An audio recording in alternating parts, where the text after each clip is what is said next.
که بریا او بریالیتوب غواړئ نو دا اته شیان پرېږدئ.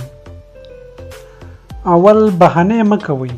بهانه کول ځان ته دوکه ورکول دي، ځان ته دروغ ویل دي او خپله د خپل ځان تیر ایستل دي. دا د کامیابو خلکو کار نه دی. کامیاب خلک بهانه نه کوي، د نورو ملامتولو کوښښ نه کوي. هغوی خپل مسؤلیت منونکي وي او د بېځایه بهانو او دلایلو په ځای خپلې نیمګړتیاوې درکوي او د هغې د اصلاح لپاره وسایل لټوي. دوهم، ځان جامع الکمالات مه غواړئ. هیڅ انسان پوره نه دی. هر انسان ښېګڼې او بدګڼې لري. که تاسو غواړئ چې هره برخه کې استاد واوسئ او له هره پلوه پوره واوسئ نو دا هسې هوا ګزول دي. دا کار امکان نه لري. هیڅ انسان پوره نه دی، خو هر انسان له ښو هم ښه پرېکړه کولی شي. خپلې وړې وړې غلطیانې په نښه کړئ او د سمون لپاره همدا اوس همدا شیبه په کار شي. بریالیتوب له همدا اوس پیلېږي، له همدې ځایه. دریم، ویره له زړه وباسئ. اکثره خلک آن خپل ځان هم په تمامه معنا نه پیژني. هغه په دې معنا چې دوی له خپله شته وړتیاو هم ناخبره دي او تل د کمترۍ احساس کوي.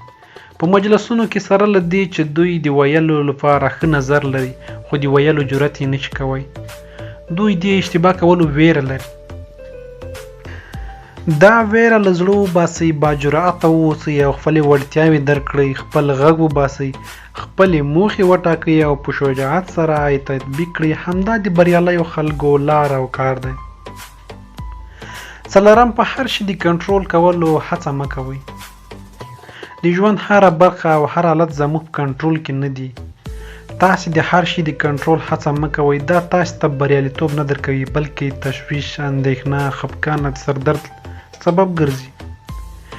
د دې لپاره چې په ژوند کې بریالي واوسئ په هغو شیانو پسې ډیر مه ګرځئ چې ستاسې له کنټرول او وس څخه د باندې وي، بلکې په ځای په هغو برخو ډیر تمرکز او کار وکړئ چې ستاسې په وس کې وي او تاسو یې ترسره کولی شئ. پنځم، تنګ نظري مه کوئ. بریالي خلک تل خلاص ذهنیت لري. دوی هرې نوې پوهې او نوې معلوماتو ته په ورین تندي هرکلی کوي. همیشه خپل فکر او ذهن پراخ او خلاص ساتي او مني چې تاسې نن سبا ته ډیر هوښیارېږئ. شپږم، په یوه ورځ کې دننه بریالیتوب مه غواړئ. بریالیتوب کوم چانس او بخت نه دی او نه هم د یو ساعت او یوې شپې زحمت دی. اکثره خلک باور لري چې ګڼې بریالي انسانان هسې په چانس او بخت سره ډیر ژر بریالي شوي دي. نه نه نه، داسې نه ده. بریالیتوب سمه ده چې بخت غواړي، خو موخو ته له ژمنتیا او د وخت څخه له سمې ګټې اخیستو پرته هیڅ امکان نه لري. هڅه وکړئ چې خپل راتلونکی له همدې نن ورځې پلان کړئ. وخت سم استعمال کړئ او له وخت څخه سمه ګټه واخلئ. اووم، منفیګرا خلک له خپل ژوند څخه لرې کړئ. هغوی چې منفي ذهنیت لري او تل ناهیلي وي په ژوند کې تل ناکام دي. که تاسې د داسې خلکو سره ناسته پاسته او انډیوالي لرئ دا خلک مو له ژوند څخه لرې کړئ. ځای یې مثبتو، خوشبینو او رغونکو خلکو ته ورکړئ. هغوی چې مثبت فکر او رغونکی فکر لري تاسې تشویقوي او تاسو ته ډاډ درکوي څو په سړه سینه خپلې موخې او هیلې تعقیب کړئ. دا ډول خلک مو ژوند ته خوښي راوړي او پریشاني درڅخه اخلي. اتم، تل د هو ویل عادت پرېږدئ.